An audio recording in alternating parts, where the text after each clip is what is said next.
Hi పిల్లలు, welcome to my channel kids stories. ఈరోజు మనం బలం కాదు తెలివి గొప్పది ఈ కథ విందాం. అనగనగా ఒక అడవిలో ఒక పులి ఉండేది. అది చాలా బలమైనది, పొగరబోతుది. నేనే ఈ అడవికి రాజు అని అందరినీ భయపెట్టేది.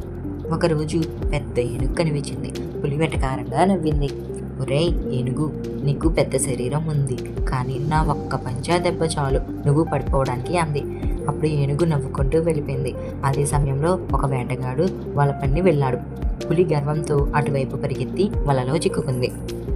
ఎంత గింజుకున్నా బయటపడలేదు. ఏనుగన్నా నన్ను కాపాడు అని ఏడ్చింది పులి. ఏనుగు నెమ్మదిగా వచ్చి తన బలమైన తొండంతో వలని ఒక్కలాగు లాగింది.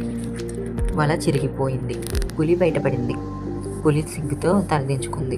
ఇప్పుడు ఏనుగంది, చూసావా తమ్ముడు, బలం ఉన్నంత మాత్రాన సరిపోదు, సమయానికి సాయం చేసి మంచి మనసు కూడా ఉండాలి. పిల్లలు, ఇందులో నీతేంటో తెలుసుకుందామా? గర్వం పనికిరాదు, బలవంతుడైన తెలివి మంచితనం ఉండాలి. మళ్ళీ రేపటి ఇంకొక కథలో కలుద్దాం. Bye bye.